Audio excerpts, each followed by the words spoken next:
Professor Arindam Vishwas, Dean International Relation and Alumni Affairs, IIST Shibpur, Professor Devabrat Majumdar, Dean Student Welfare, IIST Shibpur, for their gracious presence in this inaugural program and for their inspiring words. I convey our sincere thanks to Professor Prashant, coordinator of TEQIP-III Shibpur, for his gracious presence, extended support and cooperation for sponsoring this workshop. It is my great opportunity to extend my sincere thanks to our respected head of the department and chairman of the organizing committee.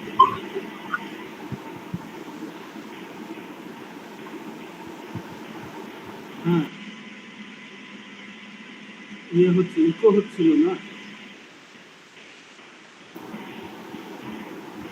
Ankita, am I audible, Ankita? Yes madam, you are audible. Okay.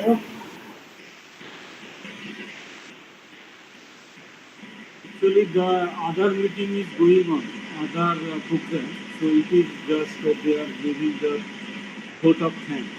Director, deans are all there in that meeting. Not meeting, in the original.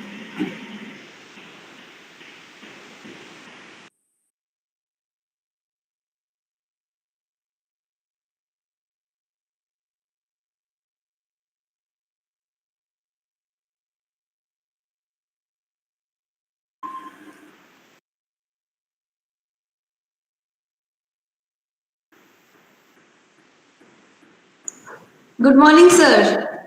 Morning. Ankita, আপনাকে আজকে ব্যস্ত আপনার আজকে খুব disturb করলাম। আচ্ছা ঠিক আছে, থ্যাংক ইউ। আমি তাহলে এখন মিউট করে রাখি অডিও আর okay sir, okay sir.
Shubhankar, Yes ma'am. Head কে বলুন। হেড কে? ঠিক আছে। হ্যাঁ।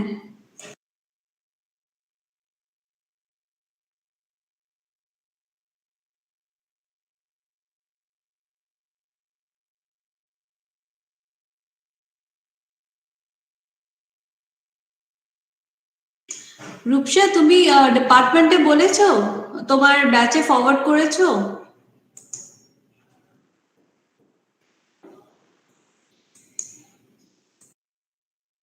ইয়েস ম্যাম, আমি বলে দিয়েছি গ্রুপে। Thank you. Yes ma'am.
Good morning, all. We will be starting very shortly. Director sir will be joining us very soon.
starting the program very shortly. There was a webinar in the civil engineering department and it has ended few minutes back. So we will be starting the program shortly. For today's program, we have with us our own very own director, sir, and we have a host of luminaries. And for invited speaker, we have Professor P.K. Boshu and Ms. Sudeshna Chaudhuri. So this program is basically linking the struggles and the women achievers of the past and the present. Dr. P.K. Boshu will be speaking on Professor Dr. Rajasthani Chatterjee, the first microwave engineer, woman engineer of India. So she is in academia, she was in academia and women of the past. And we have Ms. Sudeshna Chaudhuri, who will be speaking of the women in the present, their struggles, and especially from the industry point of view.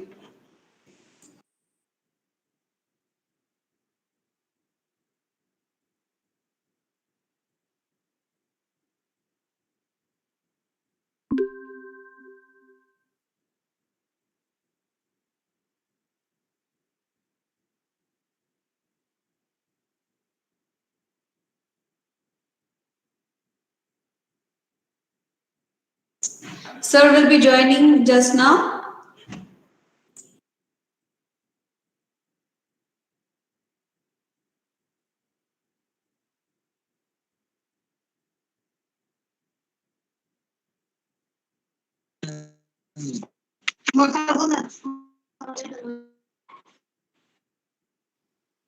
I will request everyone to keep their microphones muted.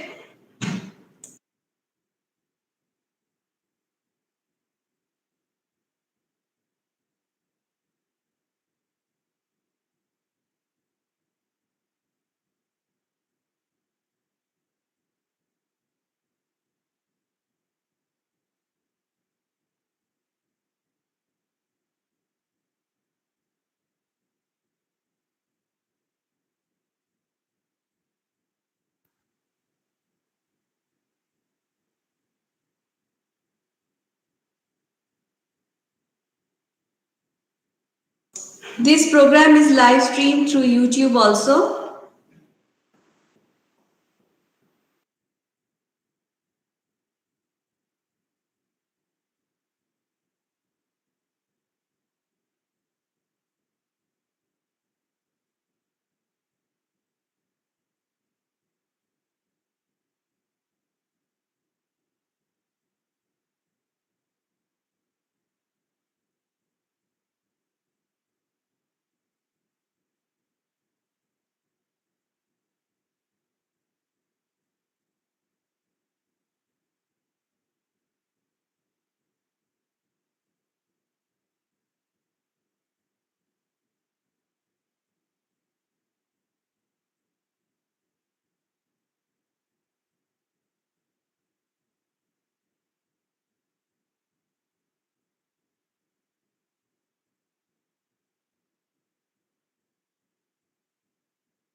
Mm.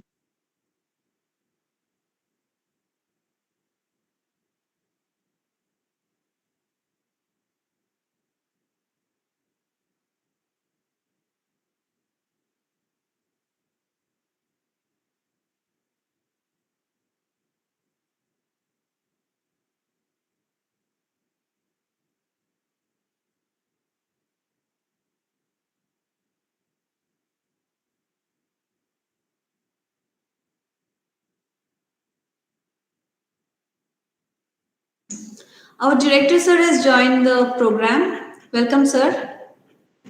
Yeah, good morning. Namaskar. Good morning, sir. sir. Good morning, sir. Good morning, sir. Good morning, sir. Good morning. Good morning.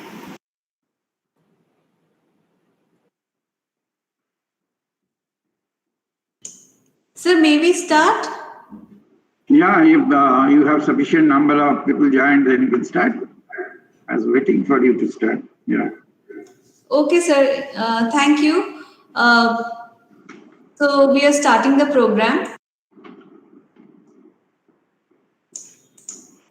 Good morning, respected Director, Professor Partho Sharathi Chakraborty Sir, our invited speakers, Professor Prashant Kumar Boshu and Ms. Sudeshna Chaudhary, Professor Debobrata Mojumdar, Dean Students Welfare, Professor Shubhashish Bhowmik, Dean RNC, Professor Arindam বিশ্বাস, our Dean International Relation and Alumni Affairs, Professor Sudip Kumar Rai, our Dean PD, our other deans, Professor Shuranjan Sinha, Registrar, Dr. Oyan Banerjee, HOD ETCE, Professor Anindita Sengupta, Presiding Officer, Internal Complaints Committee, our delegates from our partner institutes, Bhagalpur College of Engineering, Bhagalpur and NIT Manipur, my departmental colleagues, faculty members, officers, staff, dignitaries, ladies and gentlemen, and my dear students. It gives me immense pleasure to welcome you all to the webinar on Women in Engineering, Past and Present, organized by the Department of Electronics and Telecommunication Engineering of Indian Institute of Engineering, Science and Technology, Shibpur, and sponsored by TEQIP-III project.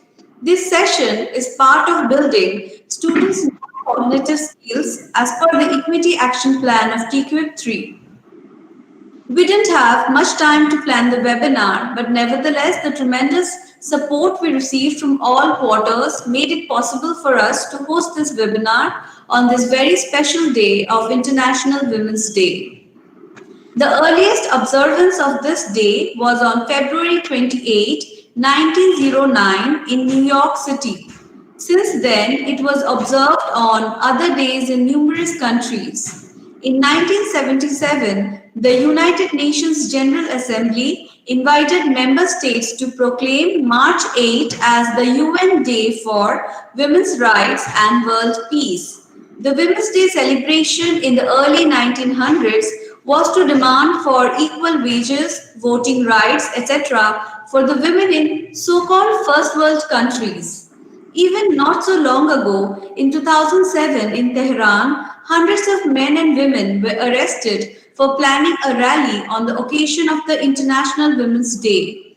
There are still many societies where women are not allowed to drive, choose their career, life partner, what to wear, or something as simple as whom they want to go around with, even just for a walk. These days, celebration of Women's Day is more of a marketing gimmick than acknowledging their struggle. Again, we need to be aware that celebrating Women's Day is not a war against men. Please remember that it was because of luminaries like Raja Ram Mohan Roy, Pandit Ishwar Chandra Vidyasagar, Mahatma Jyotiba Phule, to name a few, that we women were liberated from middle age customs like sati, polygamy, child marriage, ostracizing of widows, illiteracy, etc. And now it is up to the men in today's society to liberate us from getting belittled just because we are women. In the literature of the early Vedic period, there are several mentions of female scholars like Lopamudra, Maitreyi, and Gargi. Leelavati's mathematical problems are still stumbling today's people. Leelavati's daughters are still contributing immensely to this society. Even during the COVID pandemic, women were shining bright. Dr. K. Sumati, who leads the research and development wing of Bharat Biotech, Jacinda Ardern, PM of New Zealand, etc., are leading the path. I will not delay further. Let us start with our today's program. Once again, I heartily welcome you all to this webinar. I now invite Dr. Oyan Banerjee, Head Department of Electronics and Telecommunication Engineering, IIST Shibpur, to deliberate on the occasion. Thank you, Madam. Respected Director, Sir, Professor Partho Sharathi Chakraborty, and our invited speaker, Professor Prashant Kumar Boshu and Mrs. Sudeshna Chaudhary, dear colleagues, dear students, ladies and gentlemen. Today, 8 March is being recognized as International Women's Day, and this year, maintaining all COVID-19 protocols, we are celebrating this day. By celebrating this day, we show our appreciation, respect, love, and care towards every woman in our life. I think it is very important to recognize and honor Women's Day in every field of our society, especially in educational institutes. This will instill respect and care for women in the mind of the young generation. Women's Day celebration will find its true meaning when we all remove gender discrimination in all stages of our daily lifestyle. Today, women are not bounded only in household chores, but they are fighting against all the imposed boundaries and making progress in every work field. It is our duty to acknowledge their excellence. The new generation should see the society as a whole, free from any unnecessary gender biasing. In our institute, we are practicing supernumerary 14% female reservation in all departments of engineering, and we are also encouraging more women staffs to join and providing all kind of possible freedom, respect, and a perfect work culture so that they can excel in their own field. Women empowerment is a great responsibility that should be recognized not only today, but every day, everywhere. And this responsibility does not only lie on men of the society, but also each woman should be confident and believe in themselves. It is important to mention here, first Asian nation India launched super spacecraft to Mars in 2013, which was successful because of the immense contribution of eminent women scientists of ISRO. Before that, Kalpana Chawla, an American astronaut, first woman of India origin who went to space. Last year, world was fighting against COVID-19 and everyone was striving for a cure. There also, women become the big force in getting the vaccine. Many women around the world are in the forefront of the research, development, and trials of the COVID-19 vaccine. Dr. K. Sumati is an Indian scientist who leads the research and development wing of Bharat Biotech, a member of the core team of scientists responsible for COVID vaccine development. She was also instrumental in developing successful vaccine against diseases like Zika and chikungunya too. If we think of our electronics department also, if we see the scenario for last more than last 5 to 10 years, girl students, the number of girl students is now almost 30% of the total strength. And it is also my pleasure to say that out of the top 10 students, at least 4 students are girl students. Top 10 in the electronics department students, at least 4 students are girl students. This is also a very good sign that women's strength is increasing in our engineering field also day by day. So in every field, women are accepting challenges and achieving their goals. In the end, I would say if there is a will, there is a way. Society is changing. If we have the potential and will, then we can achieve everything we desire, irrespective of gender. I would like to conclude my speech by thanking all the women out there who are doing outstanding jobs every day to make our society beautiful. Thank you all. Thank you, sir. Thank you, sir, for so beautifully highlighting the role of women. The 2021 Women's Subject for International Women's Day is Ladies in Authority, Achieving an Equivalent Future in COVID-19 World. And with this, we will like to now listen to a Lady in Authority, Professor Anindita Sengupta, Presiding Officer, Internal Complaints Committee, IIST Shibpur. Thank you, Ankita. Good morning, all. Our Honorable Director, Sir, Professor Parthasarathi Chakraborty, Honorable guests of today's webinar, Professor Prashant Kumar Basu, Honorary Professor, Institute of Radiophysics and Electronics, Calcutta University, Ms. Sudeshna Chaudhary from TCS and Chairperson IEEE Women's in Engineering Kolkata Section, Deans of IIST Shibpur, Dr. Oyen Banerjee, Head Department of Electronics and Telecommunication Engineering, IIST Shibpur, my fellow colleagues and my beloved students. I must start my short deliberation with a quotation from the Father of Nation Mahatma Gandhi today. Quote, "Woman is the companion of man, gifted with equal mental capacities. She has the right to participate in the minutest details in the activities of man, and she has an equal right of freedom and liberty with him. Many of our movements stop halfway because of the condition of our women. Unquote. This was the realization of the great leader of our country long back. But still, I must emphasize the need of a committee called Internal Complaints Committee in all higher education institutes across the country by one or two incidents. And after that, I just recommend the commitments we should have to the entire women fraternity within the institute. You can remember that in 1990, one lady employee of Rajasthan state government started fighting against the child marriage, and for that she was badly raped by the landlords, and naturally she went to court but didn't get any justice. Rather, the rapists were allowed to go free. This moved one women rights group called Vishakha to file a public interest litigation in the Supreme Court of India. That was the first time Supreme Court realized that something should be taken in a formal way to establish the rights of women and the benefits of women so that women can proceed further. This was the initiation. After that, we all can remember the very brutal incidents happened on 16th December 2012 in nation's capital, where a young lady was brutally raped by a gang of hooligans in the public conveyance. That moved the whole country in such a manner that Government of India, the then Government of India, was compelled to frame a committee called Justice Verma Committee.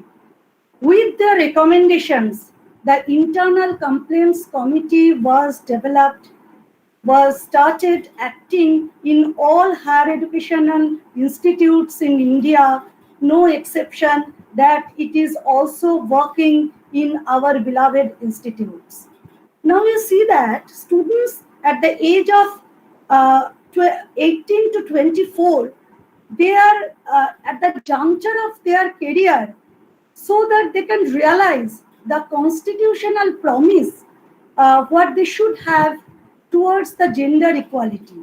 So I feel that this is the right juncture where we can train up the students who will be the future of this country and across the globe as a whole. They should be properly trained and they should know their status in terms of their counterparts. Now, such sensitization work by the ICC in IIST is not only dedicated to the students, but it is dedicated to the entire women fraternity within the institute. The goal of this harassment policy is to end the problem faced by the students and employees in the engineering institute by an internal system which can take very quick measure and can suggest or recommend some punishment if such and such activities by any chance will be there within the institute. So I must end up with a big thanks to the organizer where they can give me the opportunity to share the role of ICC in the present day engineering scenario. And I must end up with the message and commitment that students, please do live and learn with due dignity and respect in our institute. Thank you all. Thank you, madam, for so beautifully highlighting the role of ICC. Now, I will request Professor Debobrata Mojumdar, Dean Student Welfare, to please address the gathering, sir. Thank you, Dr. Bhavani. Honorable Director, Professor Partha Chakraborty, invited speakers, Professor Prashant Kumar Bashu and Ms. Sudeshna Chaudhary, all the deans, heads of the department, all the faculty members, and the participants of this webinar. very good morning to all of you. This is my great privilege to be over here and to share some of my views in this webinar. The International Women's Day, it is actually in respect of the women's contribution, in respect of their recognition, and I feel this particular day, it is appropriate, and this is to highlight on the contribution of the women in various fields of our society. First of all, I think we observe the women's power, particularly in case of our mothers, who has contributed our life for bringing up our career, and we cannot forget her contribution because she could have skipped this job, and without her contribution we could have not reached to this position today. And thereafter I have seen a lot of women colleagues with whom I had an opportunity to work, and what kind of innovations, what kind of uh, what kind of ideas they are having. It was very much emerging, and till now I am I'm very much fortunate to work with them, and I think these kind of innovations, they have grown up from their work, from their contribution. And in case of the students also, I have seen that the girl students, they are performing very well side by side with the boys, and now they are very much forward in this in comparison to the boys, and they can share their views in every aspect, not only in the academics. In case of the sports activities also, I have seen the good performance of the girl students, and it is very much encouraging for us. And I feel that the women's are now not only associated with their household jobs, they are contributing a lot in their office, in other activities also, and uh, there will be a long list of the women in case of the business sector, in case of the banking sector, in case of the industry also, and they are now taking the leading role. But thing is that we must provide the responsibility. We must put some responsibility on them so that they can feel that we have a lot of confidence on them. And nowadays, the scenario is being changed, and I feel that in the coming days, they will take the leading role. And in all respect, whenever there will be no gender inequality, there will be equal sharing of men and women, then the job would be very much successful. With these words, I conclude my speech, and I would like to congratulate the coordinator of this webinar, Dr. Ankita Pramanik, and Dr. Ujjwal Saha, and also the TEQIP for taking this initiative. And for the first time, this kind of webinar is being organized with the support from TEQIP, and it is also very much encouraging for us. And I hope that this kind of celebration of women of International Women's Day, that will also take place in the coming year. With this wish, I conclude my speech. Thanks to all of you. Thank you, Professor Mojumdar. Amazing appreciation. Now, I will request Professor Subhashish Bhoumi, Dean Research and Consultancy, IIST Shibpur, to please address the gathering, sir. Honorable Director, IIST Shibpur, Professor Partha Chakraborty, all deans, Professor Prashant Kumar Basu, Institute of Radio Physics and Electronics, Ms. Sudeshna Choudhury, TCS and chairpersons IEEE Women's in Engineering, Kolkata section. Professor Sunanjan Sinha, Register. Faculty members, coordinators, the presiding officer of IIC in IIEST, ICC of IIEST, Professor Anindita Sengupta, faculty members and the students. It is indeed a moment of pleasure to know that Department of Electronics Engineering have organized this webinar on women in engineering, past and present. There is a widespread perception that the issues of concern for the women have been addressed for the last couple of decades, and that women are now incorporated into the mainstream of engineering education and the engineering profession.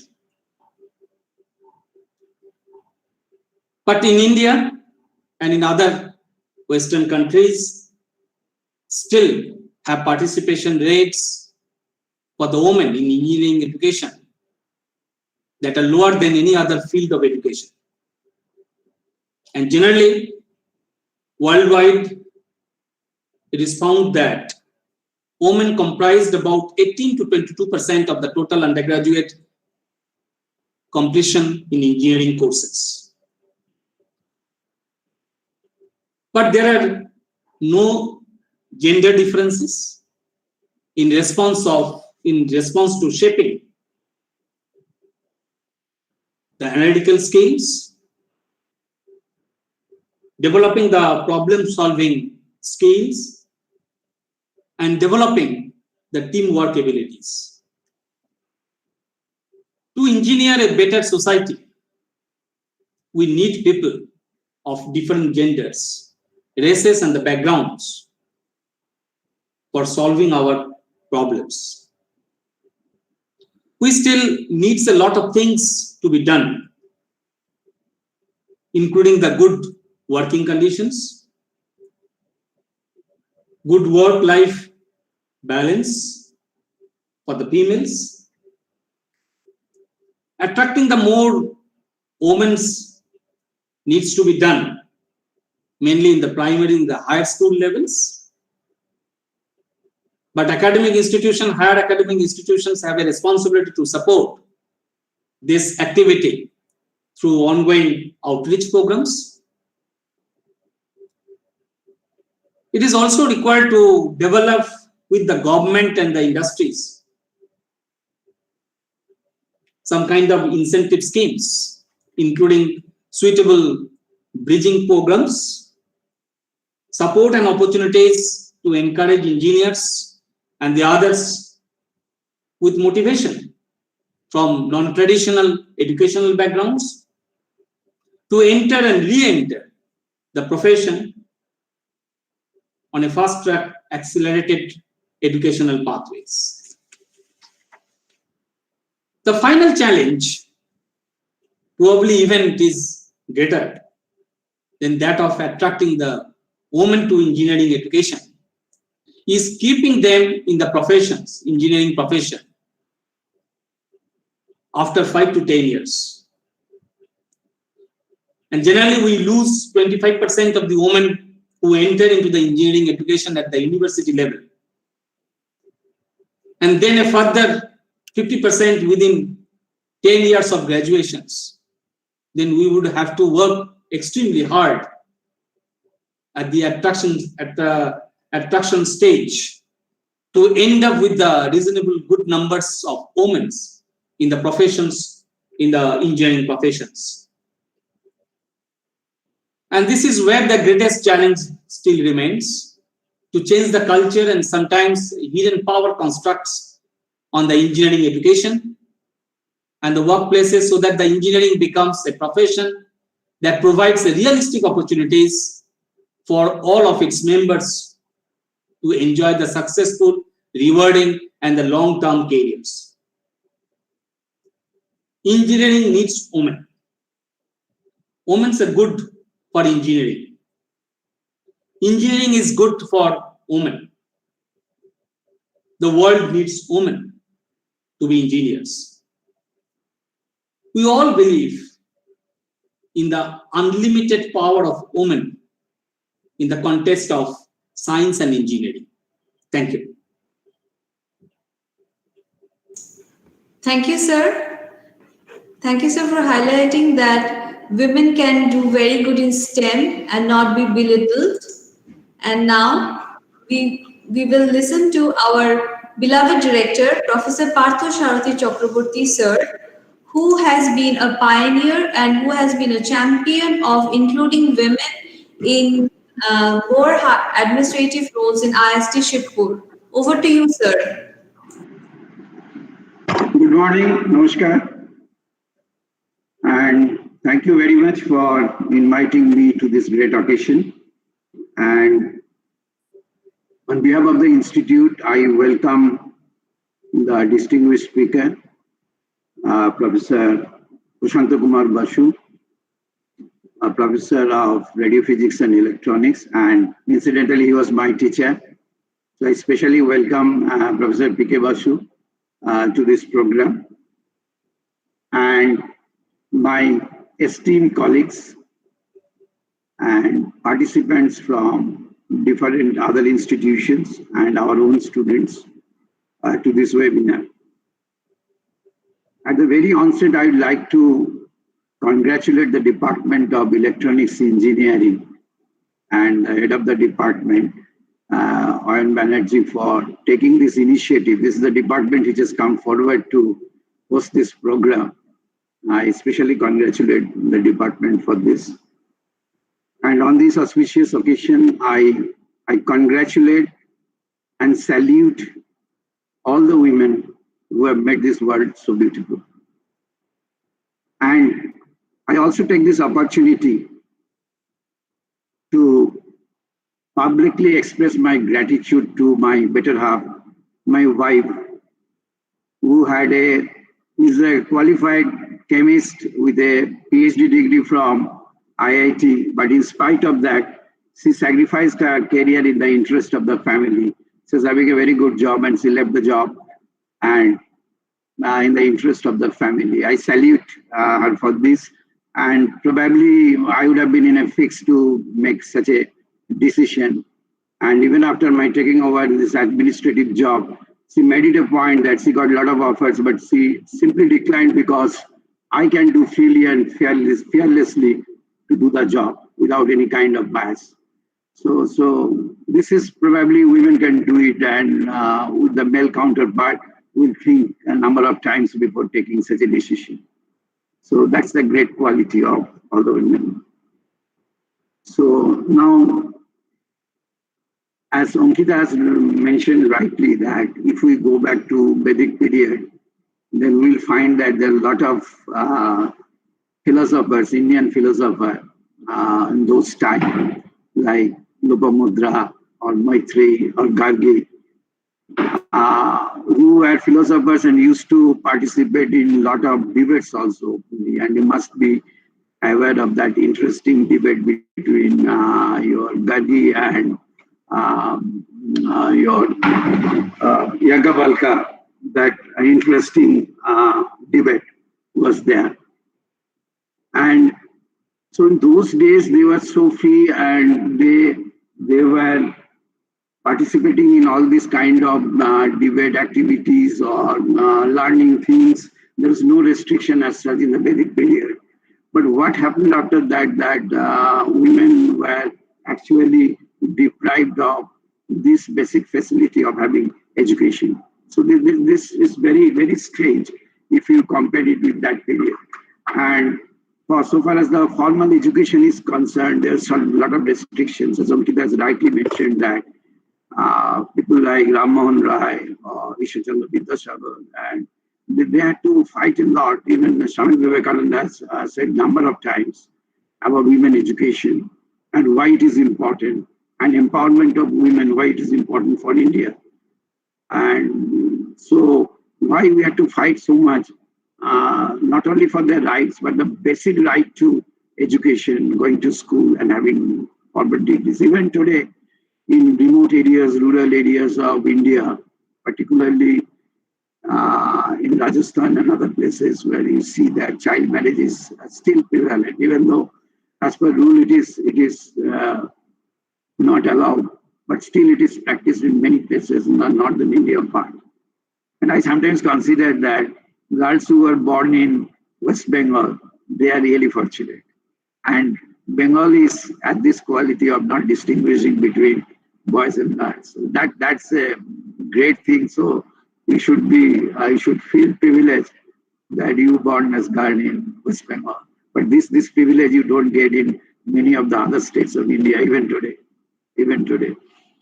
So what went wrong in between and why they were deprived? There are multiple reasons that why the girls are not sent to schools or colleges. Because one of the basic problem was that in India, even today, many of the schools do not have a proper toilet, right?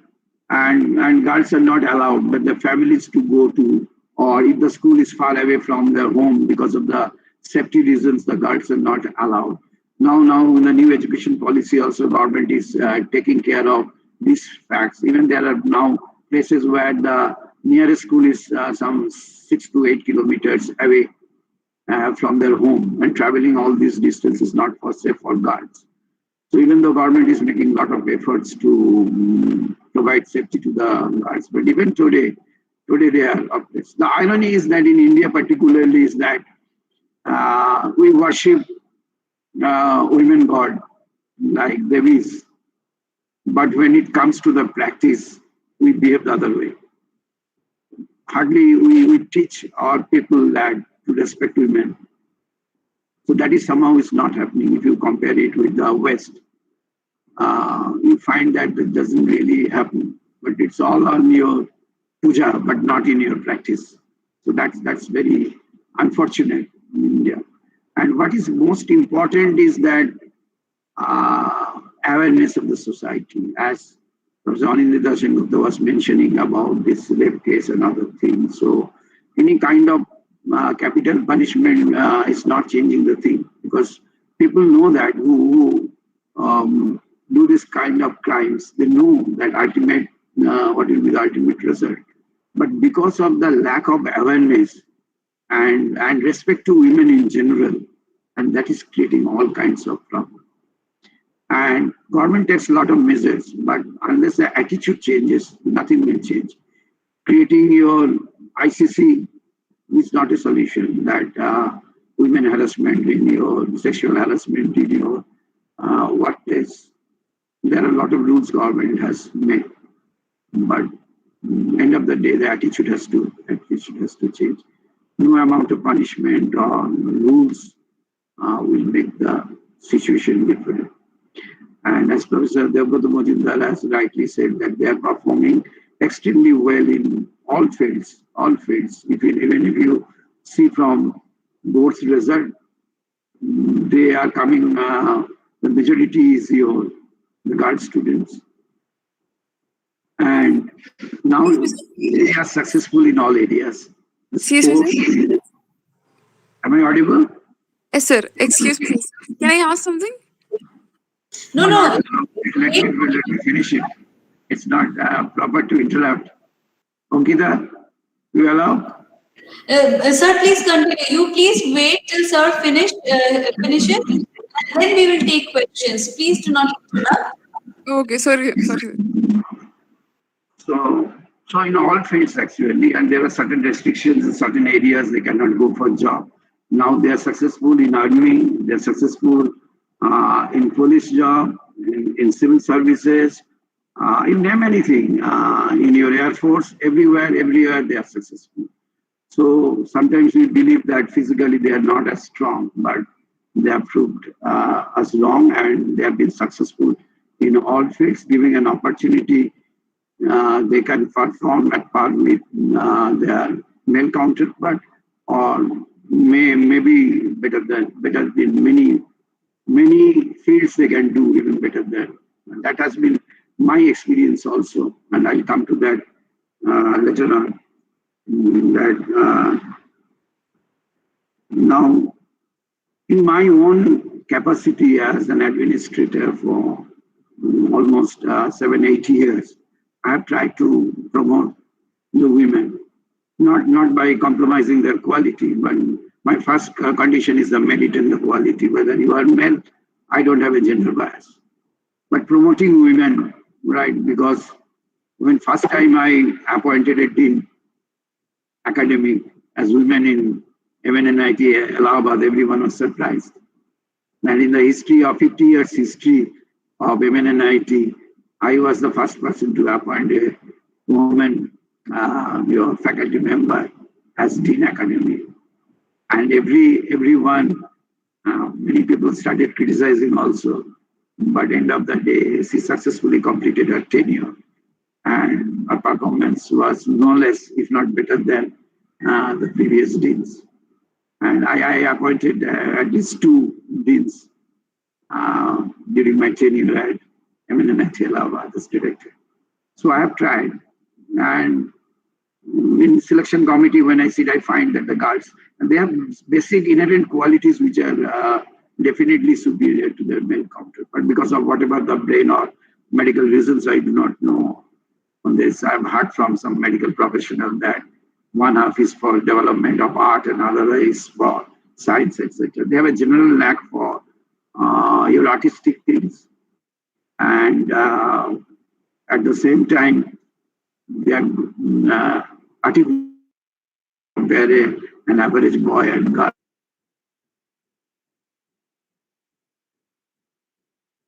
And they're very sincere. I'm not talking of IQ, etc. IQ may be a part of the boys.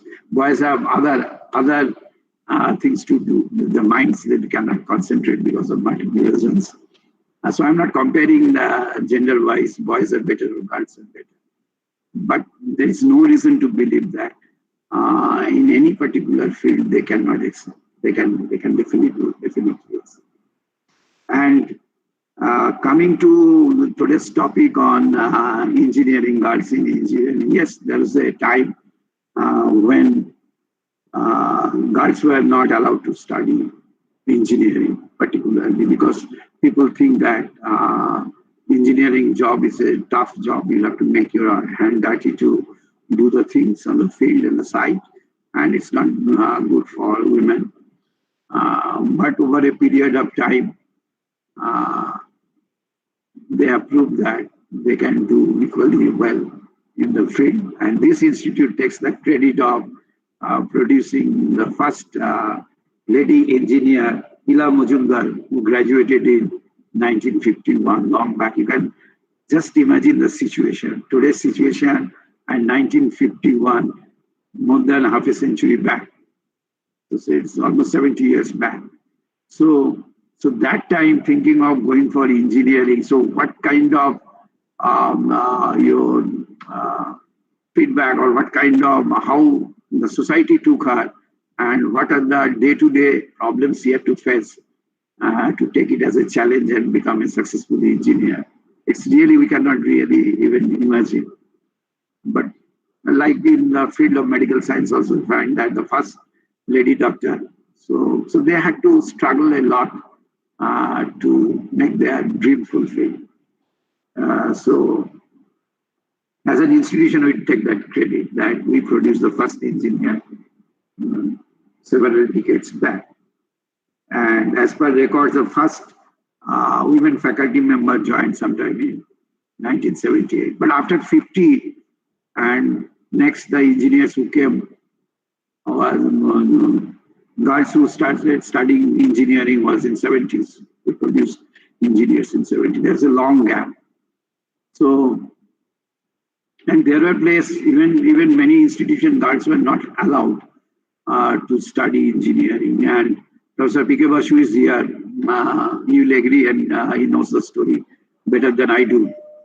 Because we heard also that girls were not allowed in the Institute of Radio Physics and Electronics to study the subject because they were considered not fit for taking this course. Then there's a court case, and finally, eventually, that lady won the case, and finally girl students were allowed to study. And in IITs particularly, I have seen the number of girl students was very, very less, very less.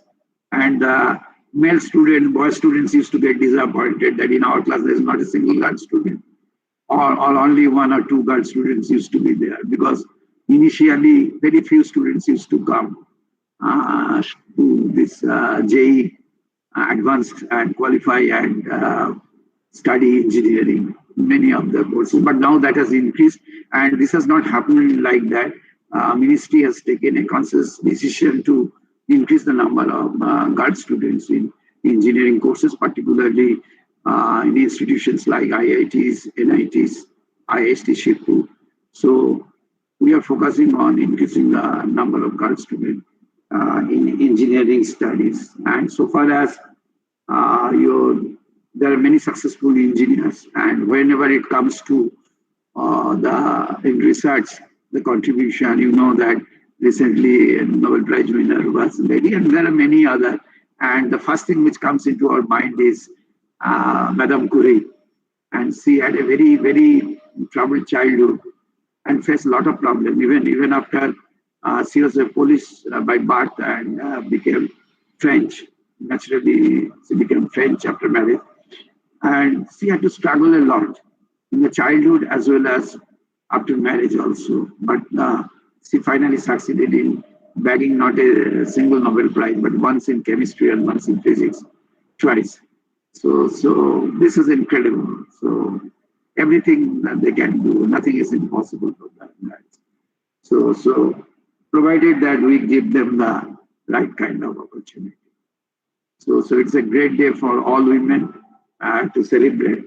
And I believe that those who are joining the program will listen to the other speakers also and get a lot of information about that.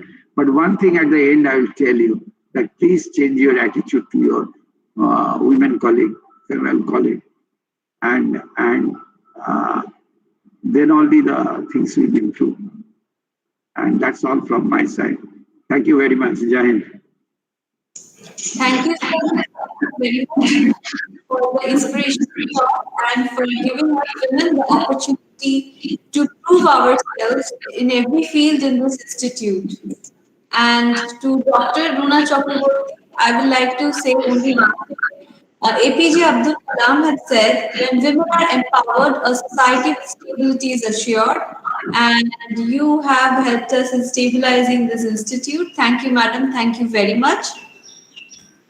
So now we will listen to Professor Prashant Kumar Boshu, Honorary Professor, Institute of Radio Physics and Electronics, Calcutta University. I'm very grateful to sir for accepting my invitation.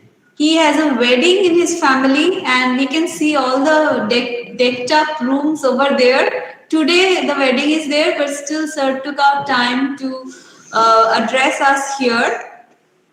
Our honored guest speaker for this session is Professor Prashant Kumar Boshu, who needs no introduction in this forum.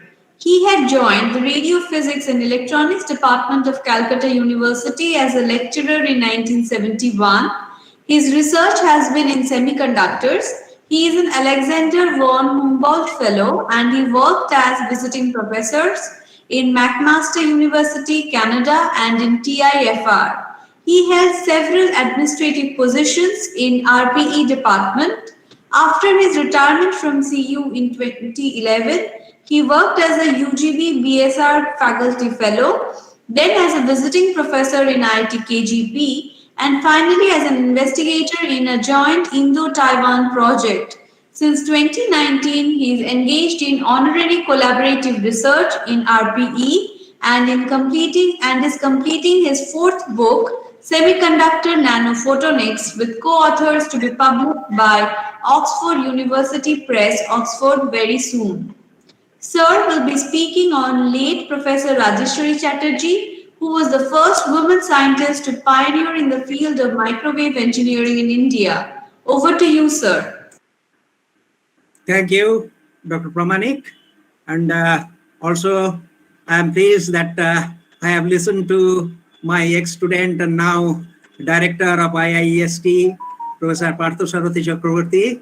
And also I am, I look forward to listening to the other speaker, that is from the chairman of the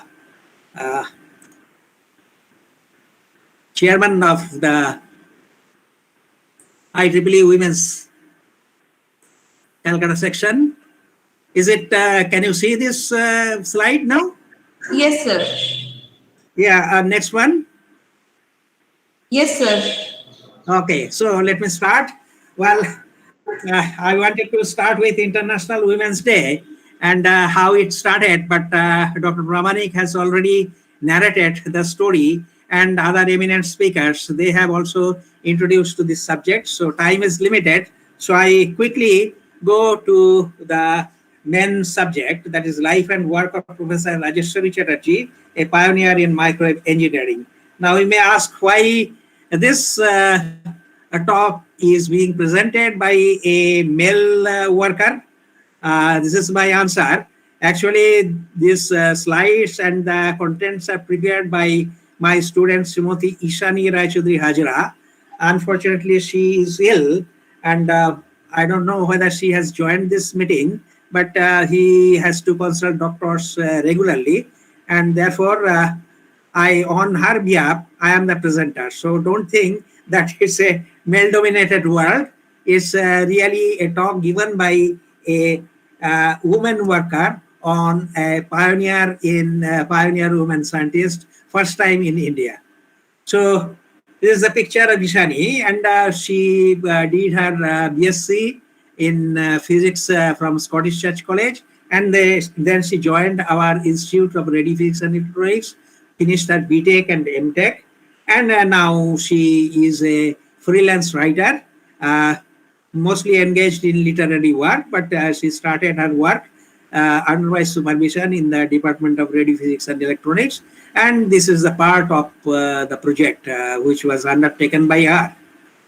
So aims and objectives, I don't want to elaborate because you are already familiar with this. The natural aim will be to present the inspiring work of the pioneering women scientists, particularly in India. So that is the main objective, and it's an auspicious day, International Day for Women, and naturally, as an institution engaged in science, technology, and engineering, this will be an appropriate topic to discuss with you, to share with you.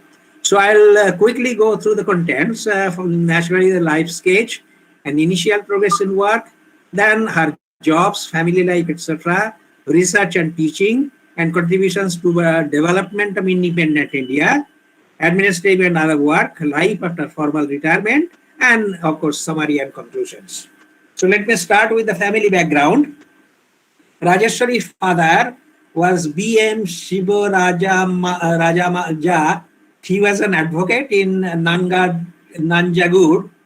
I don't find the name of her mother, but it is to be mentioned that her grandmother, Kamalamma Dasappa, was a social activist, and he is a woman herself to reckon with. Rajeshwari was born on 24th January 1922 in Bangalore, and more or less affluent family. So this is the story about our school life. She studied in Mohila Seva Samaj, founded by her grandmother, whose name I have already introduced to you, Kamalamma Dasappa. She got her school leaving certificate in 1937 from the London Mission High School in Bangalore, currently known as Mitralaya Girls School. She got her ISc, 2 years ISc as usual at the time, in 1939 from Women's Intermediate College. She completed BSc in mathematics for duration was 3 years, and that was year 1942 from the Central College, Bangalore. And because she stood first in the BSc honors in mathematics, she was awarded Mummadi Krishna Raja Wadiyar Award. After that, she continued her MSc in mathematics and got her degree in 1944 from Mysore University. And she stood first, and therefore she was awarded the M.T. Narayana Iyengar Prize and the Waters Memorial Prize for standing first in MSc examination. Now, her initial dream was to undertake higher studies in US or UK, but it was not possible because World War II was still on, and she had to really give up that idea. The next course of action open to her was to do research in mathematics. And that time, Calcutta University was a seat of learning, was a research center, good research center to undertake that job. But Calcutta was too far for a girl. And unfortunately, at that time, there was no mathematics department IISc at that time. So she approached Professor C.V. Raman at the Indian Institute of Science, but he refused as she had no degree in physics. But at that time, when she approached Professor Raman, there were a few female PhD workers in Professor Raman's group. So what next? She approached Professor S.P. Chakraborty of Department of Electrical Technology, and Professor Chakraborty gave her an offer, but to fulfill the requirement, she is to go regular to Calcutta or even Jamshedpur. Why? Because there was no industry at Bangalore at the time. And now note the change. And her conservative Karnataka family didn't allow to undertake that journey. It's funny, but you will understand what happened next. So, fortunately for her, Professor Chakraborty offered her another scholarship so that she could learn some electronics and electrical communication engineering, work on some research project, and naturally that's one electron tube circuits. And by that process, she could publish some papers, and which would eventually help her to go abroad. By that time, she had managed to publish 3 research papers in IISc, electrical technology, 2 with Professor S.P. Chakraborty, and 1 with Mr. Shishir Kumar Chatterjee. Note this name. S.K. Chatterjee was an MSc in Applied Physics from Calcutta University and had joined the Department of Electrical Technology of the Indian Institute of Science as a lecturer. Well, it's funny to note that when she was a schoolgirl, she visited Indian Institute of Science, and she and her friends were welcomed by Mrs. Lokasundari Raman, wife of C.V. Raman, but they did not hear her name. They could not recognize Mrs. Lokasundari, and although she was refused by Raman to be accepted in Raman's group, her destiny brought her there at last. So this is to be noted. Well, and what was the situation at IISc at that time? IISc and female students aspiring to pursue higher studies, 1946, I have mentioned, 44 to 46. In the 1930s and early 1940s, IISc did have a few women scholars, but their paths were anything but rosy. C.V. Raman didn't accept any girl student when he was the director, and he was averse to the idea of having women scientists, women students. So he refused to admit Kamala Sohani into IISc when she applied for a master's course in 1933. Later, he changed his mind, and in his group, there were 3 female research students, Lolita Chandrasekhar, who happened to be the wife of Professor Chandrasekhar, Nobel laureate, Anna Mani and Sunanda Bai. Unfortunately, none of them completed their PhD degree under Raman. They pursued different paths. That means either they married or they went abroad to get their PhD degree.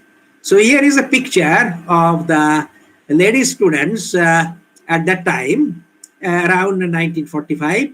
Here you can see she is Professor later to be Professor Rajasthani Chatterjee, and there are other female workers, research workers, I would say, from organic chemistry, from biochemistry, fermentation technology, and well, two in fermentation technology. So she had 3 publications, and finally, luck favored, and then her dream came true. What is the story? At 1946, the World War II ended in 1945, and then it was a transition period. The British government decided to hand over power to Indian government, and during that transitionary period, a high-power research committee was set up by the transition government, and they created scholarships to study in UK, USA, and to serve the nation after their return. And what is the purpose? They realized that during World War II and during British Raj, the research has suffered a lot, and they want to establish the glory of Indian research. So Rajeshwari applied, and she was not successful twice. But in 1946, she was finally selected for the scholarship, and she was admitted as a graduate student in the Department of Electrical Engineering at the University of Michigan, USA. So her journey to the USA began, and notice that her conservative family didn't allow her to work in Calcutta University or in Jamshedpur, but finally they yielded, and she was allowed to go to United States. As Rajeshwari didn't have any formal education in electrical engineering, so she had to undergo 3 undergraduate courses in electrical engineering, and then she opted for postgraduate courses on electron tubes, naturally electron tubes at the time, microwave engineering, electromagnetic theory and antennas, advanced network theory, partial differential equations, and Laplace transform. So she obtained her master's degree in 1949, and she got special permission to continue her studies in the United States. So government of India, they asked her to have a practical training, and that practical training was to be obtained in the Division of Radio Frequency Measurements in the National Bureau of Standards in the Washington, D.C. before joining her PhD program. So she took 8 months practical training from February 49 to August 49 in Washington, D.C. in National Bureau of Standards. Then she started her PhD work in Ann Arbor, that is University of Michigan, from September 1949 with special permission from the government of India. And she took some more courses on microwaves, vacuum tubes, and other related subjects. So her research project was on vacuum trigger circuits under the supervision of Professor William Gould Dow, an authority of electronics those days. But remember that it's 1949, so transistors are already announced, and mass production has started, and in Bell Laboratories and Western Electric and many other laboratories, industrial houses.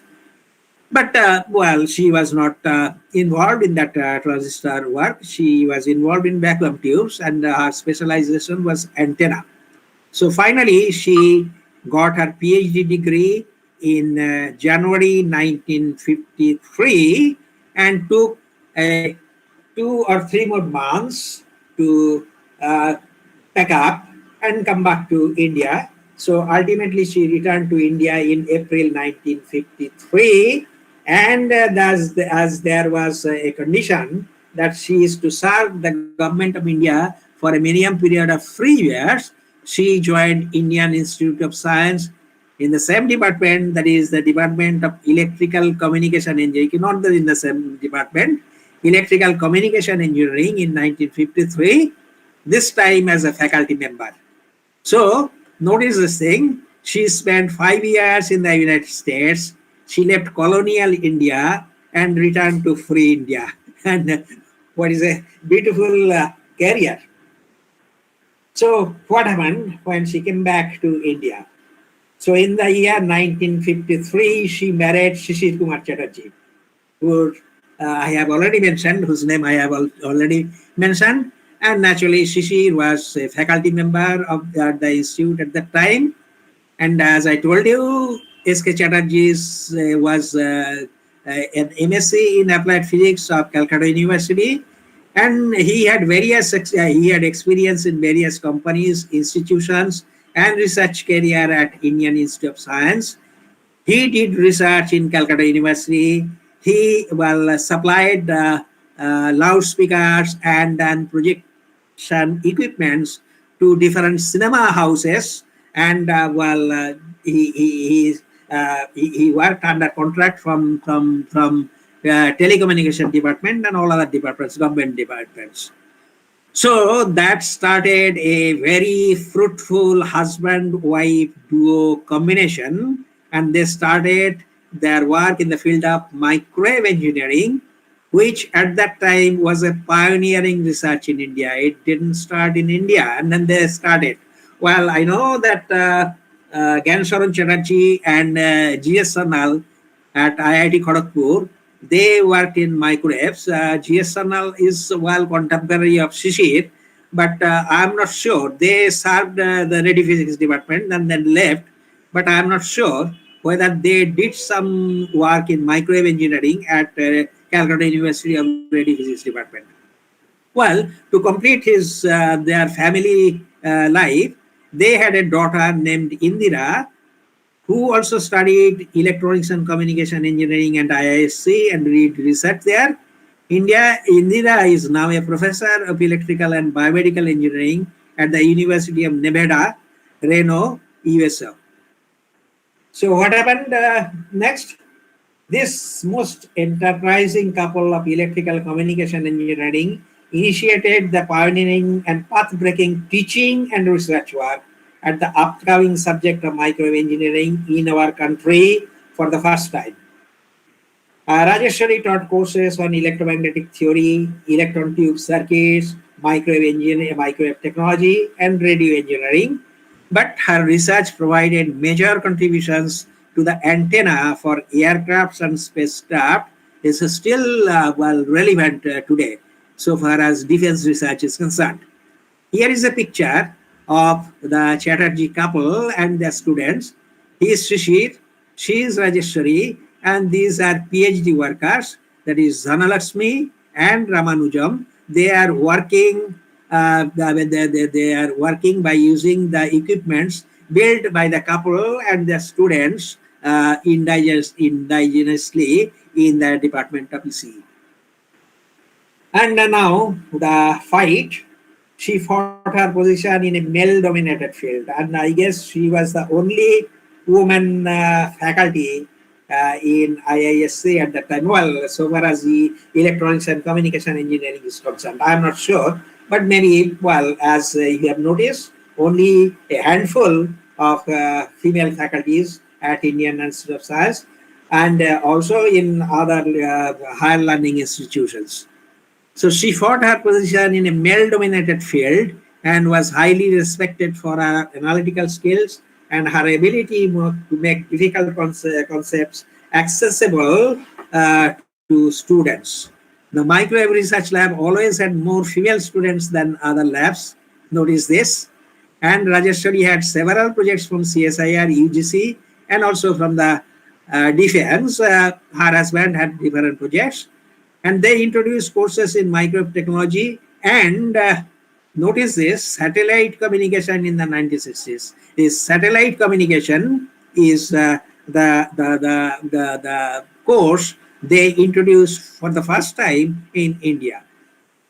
And so at IISc, she not only pioneered microwave engineering research in India, She also had 100 research papers, wrote 6 textbooks, and mentored 20 PhD students. And all her PhD students are stalwarts in India and abroad. And finally, she retired as a chairperson of EC department in 1981.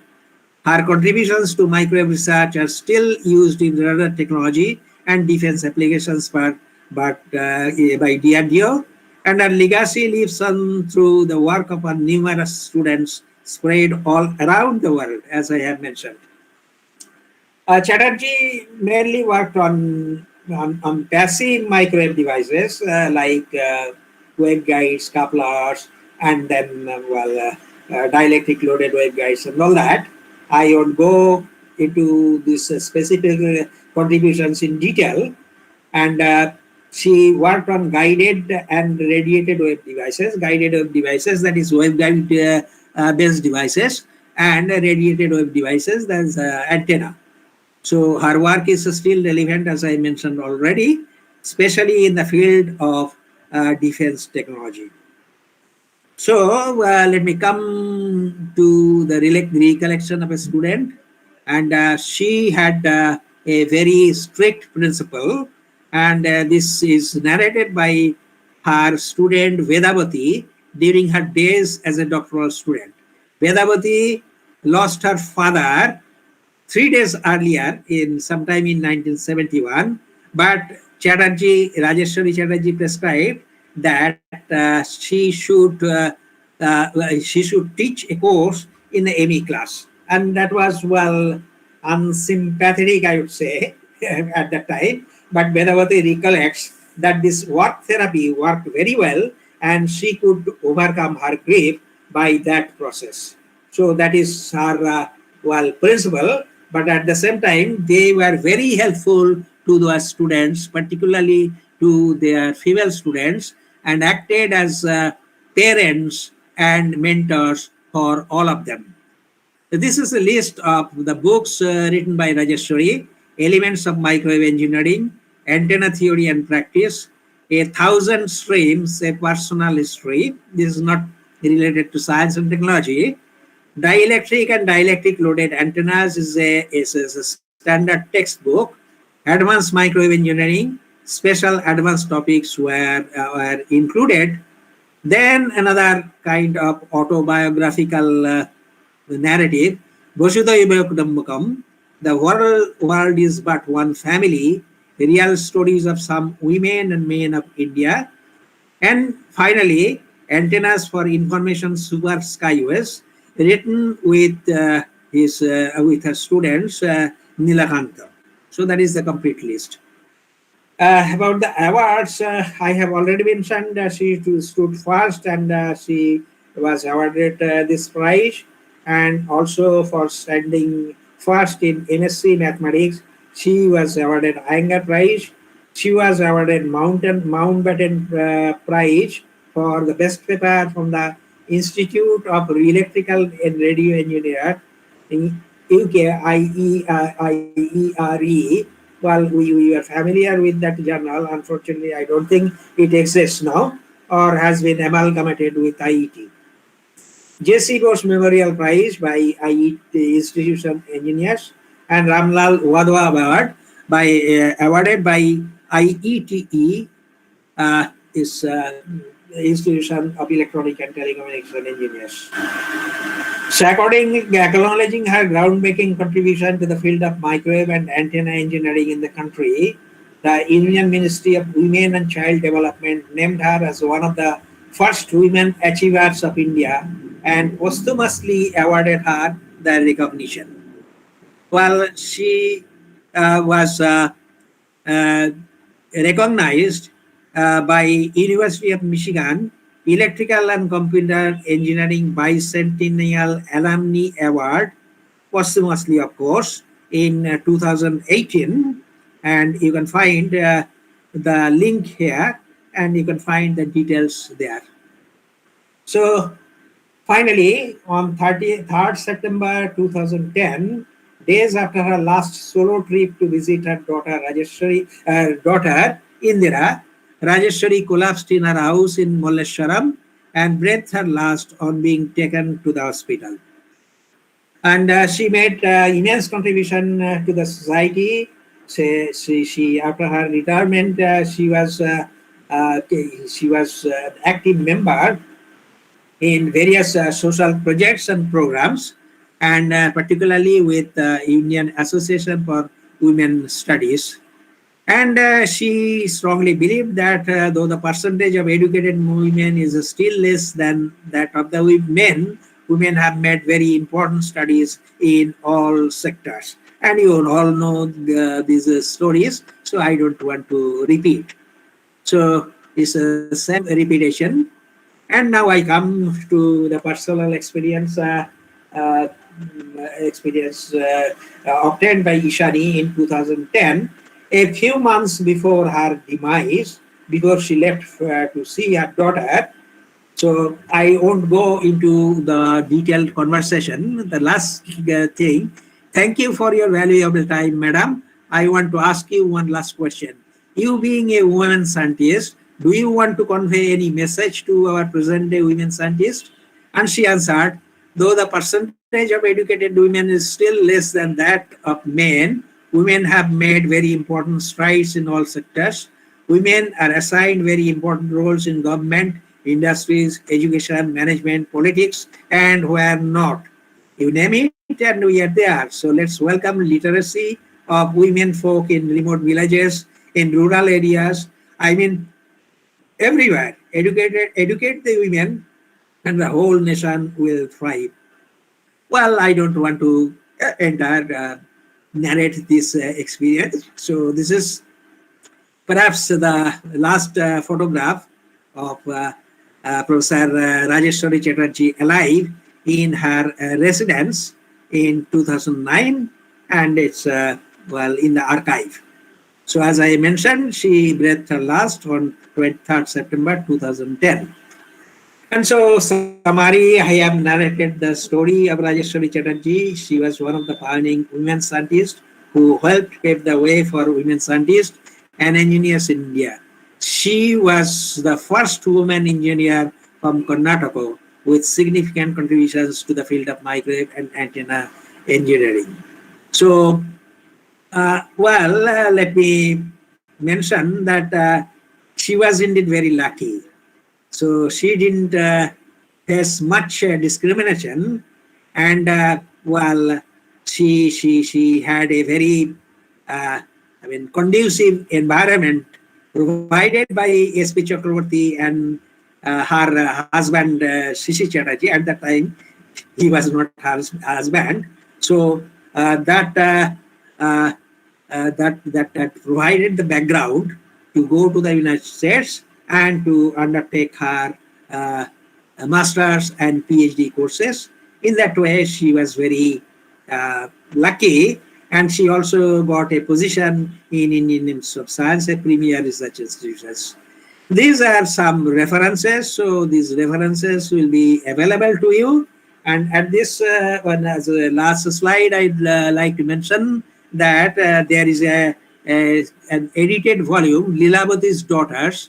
Lilavati is, that Maitreyi Lilavati, and the women scientists, women philosophers in ancient India, edited by Rohini Godbole. Rohini Godbole was awarded a recent prize by French government, and Ramaswamy. There are articles from Rajeshwari and many other women scientists working in India. So that will be a useful reference. And I conclude by thanking you all for your patient hearing. And I had one question, but that question was answered by Professor Partha Chakraborty. First 3 women engineers from Guindy College of Engineering, 1943. So I was curious whether BE College at the time, they offered any degree to women workers before that. But Professor Chakraborty gave the answer. In 1951, the first women engineers came out from the then BE College. So I get my answer. In Calcutta University, at least in radio physics and electronics, it happened in 1956. So that's all. Thank you very much. And well, I thank the organizers, including Professor Partha Chakraborty, including Ankita Pramanik, and all other office bearers of the IEEE Women in Engineering Group. So thank you very much. Thank you, sir. Thank you very much for your exhilarating talk on Professor Rajasthani Chatterjee. Being a student of Indian Institute of Science, the ECE department, the same department where Professor Rajasthani Chatterjee, I was personally very much inspired by Professor Chatterjee, and you speaking on her really boosts my confidence again on this special day. So now we will be taking questions for the two sessions. Miss Maria, you had some question for our beloved director. Can you please put your question? 2020 CEB 104, I think that was your ID. Merlin Maria. Please unmute yourself and ask your question. Sir, may I request you to please stop presenting? Okay.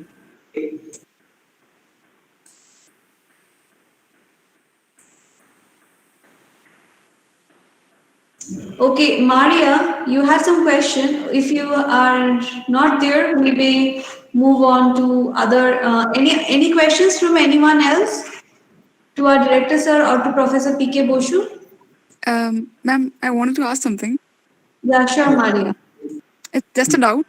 So, our college is one of the premier institutes, and under the central government that cherishes the idea of equality.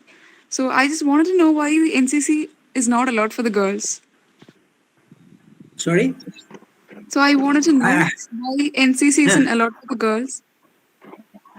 Well, I cannot say. Professor Raman was very much egoistic, and at that time they didn't believe that women folks should come into higher studies, and that was I would say the concept of the society, male-dominated society, and they thought that the place of woman is in the kitchen and in the household. So how can I? Well, how can I say about their philosophy, their psychology, and the practice they followed? Well, No, as far as I know, as Professor Chakraborty pointed out, both of us belong to Radio Physics and Electronics department. Our head of the department was Professor J.N. Bod, and I heard from, well, I am quite junior at the time, but I heard from my seniors that as a woman worker, you have to go to workshop regularly, and you have to go to machine laboratory. And if you study, then perhaps the anchor of your study will get stuck in motor or in this is circulating equipments in the workshop, and that may create some problem. And as a worker, you have to go to field station. Ionosphere was our mainstay at the time. But in ionosphere field station, you cannot do field work. You cannot climb stairs to hang up antenna and that. Well, I have heard, but I didn't talk to them. So finally, it has changed. I would say Professor Chakraborty will agree that in his group there were quite a few female colleagues, and perhaps 1 year earlier there were a lot of people, a lot of female students, nearly 6 to 8, or if not more. So attitude at that time. Is No, that sir, answer? my question was, Marlene, yes? yes, ma'am, my question was, why isn't girls allowed in the NCC cadet for the college? Oh, well, why? Yeah, NCC cadet. Yes, sir. No.